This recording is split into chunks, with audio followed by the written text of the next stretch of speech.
그러면 이제 이성적인 존재인 내가 나를 스스로 구속을 시킬 그런 법칙이 과연 있을까? 참 그런 법칙이 무엇일까 궁금해 하실 수 있을 텐데 그거에 대해서 한번 고민을 해보고 사실 칸트도 이 문제에 대해서 굉장히 고민을 많이 했습니다. 그러니까 합리롭고 그리고 자유로운 존재가 스스로에게 적용시킨다는 의미는 다른 의미가 아니라 스스로 인정하고 수용할 수 있는 그런 원칙이 무엇일까라는 그런 고민을 하고 있는데 이때 칸트가 주목했던 바는 뭐냐 하면 우리의 행동은 대체적으로 어떤 특정한 목표를 갖고 있고 그 목표에 따라서 어떻게 행동하는 것이 합리적이라고 하는 것이 정해지는 경우가 많아서 그 목표를 갖다가 설정을 하게 되면 어떻게 행동하는 것이 좋은 것이다 혹은 어떻게 행동하는 것이 합리적이라고 하는 그러한 명령, 어떤 법칙이 제공이 된다라는 점에 주목을 합니다. 그래서 어떤 목적을 갖다가 얘기를 하게 되면 어떻게 행동을 하는 것이 좋고 또 다른 목적을 갖다가 얘기를 하게 되면 다른 행동을 하는 것이 좋고라고 하는 형태의 그런 명령들은 많은데 목적을 공유하지 않고 어떤 보편적인 목표가 있을 때 제시되는 그런 명령, 그런 법칙이 보다 중요한 도덕적인 법칙의 근원이 되지 않겠나라고 하는 그런 고민을 합니다. 이 말씀이 조금 추상적이어서 이제까지는 조금 그럴듯했는데 여기서 약간 이렇게 하신 느낌이 좀 드실 수 있을 것 같아요. 여러분 뵈니까. 그러니까 조금, 근데 이거를 제가 소개해드린 이유는 있습니다. 유명한 가언명령, 정언명령, 이 가언명법, 정언명법이라고도 들어보셨죠? 이 칸트의 유명한 가언명법, 정언명령이라고 하는 그 용어인데, 명법이라고 하는 용어는 조금 어색한 것 같아서, 지금 현재 많은 학자들은 명령이라고 하는 쪽으로 해석을 하는 것이 어떻겠느냐, 번역을 하는 것이 어떻겠느냐라고 얘기를 해서 그것을 저도 따르고 있는데, 한번 보시죠. 이 가언명령이라고 하는 거는 다름이 아니라 어떤 개별적인 어떠한 특정한 목표를 갖다가 우리가 의지할 때 어떤 특별한 개별적인 목표를 갖다가 우리가 이루려고 할 때 그때 무엇을 해야 하는지를 갖다가 제시해주는 명령이 가언명령입니다. 예를 들어볼게요. 제가 아들이 트럼펫을 이제 좀 부는데 제가 원하는 만큼 많이 하지는 않아서 이제 훌륭한 연주가가 되려면 연습을 많이 해야 되지 않느냐 하면 아들이 동의를 합니다. 훌륭한 연주가가 되려면 연습을 많이 해야지요 하고 동의를 해요. 그러면 이제 제가 왜 근데 연습을 많이 하지 않니? 라고 물으면 아들이 대답을 합니다. 저는 특별히 훌륭한 연주가가 되고 싶은 생각이 없거든요 라고 얘기를 하는데 이게 가언명령의 예입니다. 그죠? 특정한 목표를 가지고 있으면 연습을 많이 해야 된다라고 하는 게 뒤따라 나오고 그 명령이 설득력이 있지만 그 목표를 공유하지를 않으면 그렇게 행동을 해야 된다라고 하는 것이 전혀 자기한테 구속력이 없는 것이죠. 그러니까 도덕 법칙을 갖다가 가언명령의 형태로 적용을 시키려고 노력을 해보세요. 이렇게 행동을 하라. 이걸 원하면 혹은 이걸 이루려면 그렇게 얘기를 하면 모두들 대답이 뭐예요? 당신은 그것을 원하니까 그렇게 행동을 하면 그걸 이루려고 하니까 그걸 의지하니까 그렇게 행동을 하시면 되겠지만 저한테는 그렇게 얘기를 해주지 마세요. 저는 좋은 연주자가 특별히 되고 싶은 마음이 없으니까 아버지나 연습 많이 하세요. 이렇게 되는 그런 논변이 금방 제기가 될 수 있기 때문에 가언명령에 근거해서 도덕을 확보하려고 하게 되면 그 목표가 공유되지 않는 이상은 어려워집니다. 근데 그러면 공동의 목표를 찾으면 되지 않겠습니까? 아니, 공동의 목표를 제시를 해주면 되지 않겠습니까? 라고 얘기를 하게 되면 그때 칸트는 어떤 얘기를 하게 될 거냐면, 아니, 자유로운 존재에게 목표를 자기가 이성에 근거해서 정할 수 있는 존재에게 왜 이러한 목표를 갖다가 우리의 공동의 목표라고 얘기를 해야 되느냐?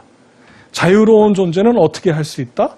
스스로의 목표를 정할 수 있는 존재이기 때문에 그거를 강요하지 말아라라고 하는 그 대답을 하기가 쉽고, 그렇기 때문에 칸트와 같은 철학자에게는 공동의 목표에 근거해서 어떤 가압명령의 형태로 윤리학을 정초시키기가 어렵겠죠. 그러면 이제 칸트가 해야 되는 일이 얼마나 어려운지 조금 느껴지실 거예요. 그죠? 그러니까 정언명령이라고 하는 것이 이제 칸트가 원하는 것인데, 이 정언명령이라고 하는 것이 과연 어떤 형태로, 이게 무엇이며 어떤 형태로 확보가 될 것인지 한번 생각을 한번 해보시죠. 그러니까 가언명령은 특정한 목표를 의지하고 이루려고 할 때 뒤따라 나오는 명령이고, 정언명령은 어떤 특별한 목표, 어떤 개별적인 목표와 상관없이 무조건적으로 무엇을 해야 하는지를 갖다가 명령을 하는 그런 요청입니다. 그러니까 특정한 목표를 갖다가 의지하지 않아도 적용이 되는, 그러니까 다시 얘기를 하면 어떠한 목표를 의지하더라도 나에게 적용이 되는 그런 명령이에요. 이런 것이 있다면 도덕적인 명령의 그런 역할을 할 수가 있겠죠. 자, 이 말씀들은 칸트를 접해보신 분들은 전부 한 번은 보셨을 거예요. 너의 의지의 준칙이 항상 동시에 보편적 법칙 수립의 원리로서 타당할 수 있도록 그렇게 행위하라. 이 순수이성 비판에 처음 제시가 되고 실천이성 비판에도 나오는 이른바 정언명령입니다. 자, 정언명령이 무엇인지 우리가 이해하기 위해서는 여기서 준칙과 보편적 법칙이라고 하는 걸 갖다 대비를 시켜서 너의 준칙이 보편적 법칙이 될 수 있도록 의지하라라고 하는 그 얘기가 어떤 얘기인지를 아셔야 될 텐데, 그렇게 하기 위해서는 이제 준칙과 보편적 법칙이 무엇인지 알아야 되겠습니다. 그죠? 그러면 준칙부터 한번 생각을 해보죠. 준칙은 이것이 누구에게 적용이 될 것인가, 혹은 나 이외에 다른 사람에게 적용이 될 것이냐 말 것이냐를 갖다 고려하지 않고 개인적인 차원에서 어떤 행동의 원칙이라고 생각을 하시면 됩니다.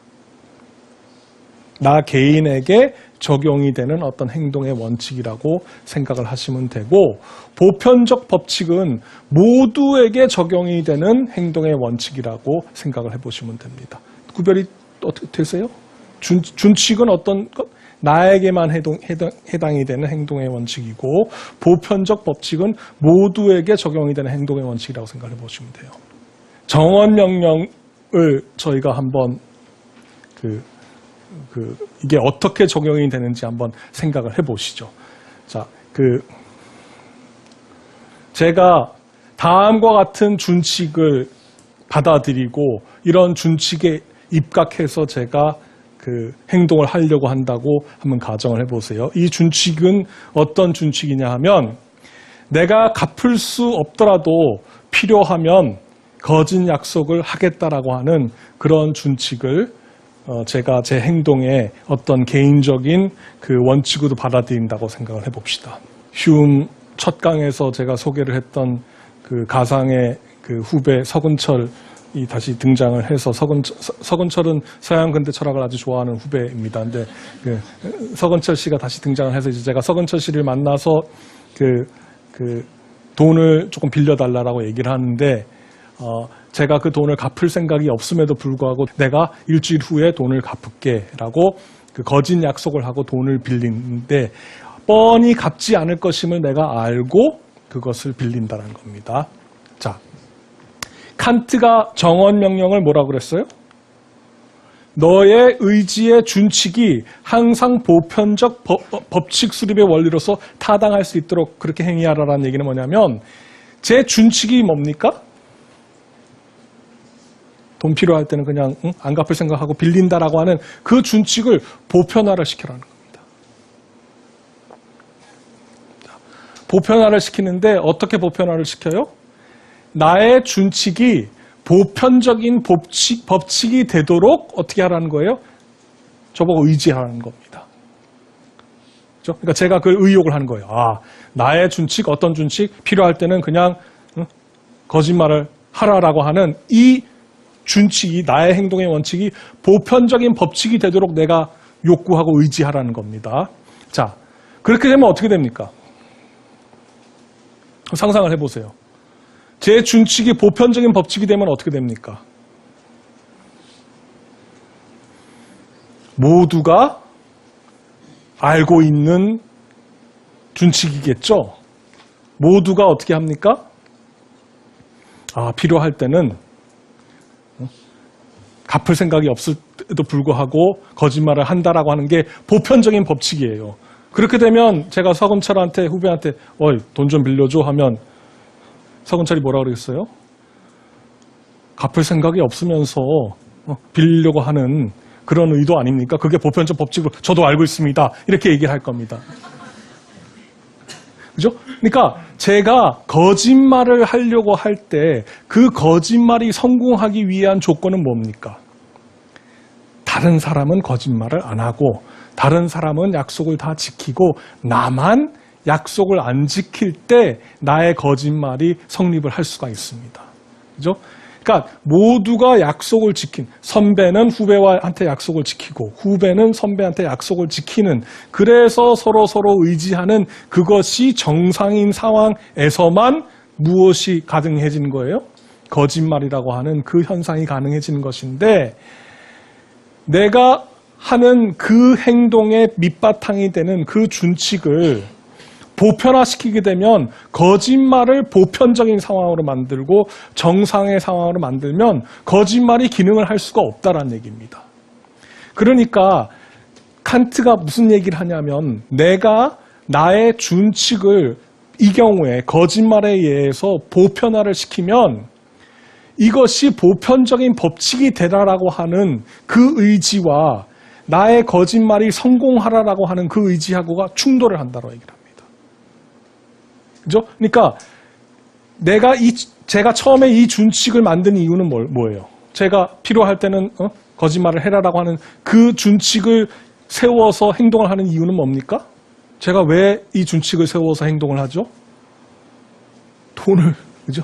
돈을 얻기 위해서 하는 거죠. 그죠? 그러니까 제 목표는 뭐예요? 돈을 얻기 위해 하는 것인데, 제 준칙이 보편적인 법칙이 되게끔 제가 의지하는 순간 저는 돈을 얻기 위한 행위를 하는 겁니까? 돈을 못 얻게 하는 그 의지를 발휘하는 겁니까?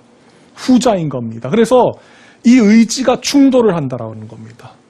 어떤 목표를 이루기 위해서 처음에 마음을 발동시켰는데 그 목표가 이루어지지 않게끔 내 마음을 발동시키는 거하고 같다라는 의미에서 이러한 상태를 실천적 모순이라고 얘기를 합니다. 실천적 모순. 근데 뭐 이런 용어가 중요한 것은 아니고 칸트가 한 얘기가 이 얘기입니다. 그러니까 그렇게 보편화가 되질 않고 충돌이 되면, 그러면 이 충돌이 된다라고 하는 사실은 무엇의 표시이다? 그 준칙은 당신이 행동하는 것의 기초가 될 수 없다라는 걸 보여준다라는 거예요. 그러니까 어떤 행동을 하려고 할 때 그 행동의 기초가 되는 그 준칙이 이 보편화의 시험을 통과하는지 통과하지 않는지를 항상 따지라라고 하는 것이 정언 명령입니다.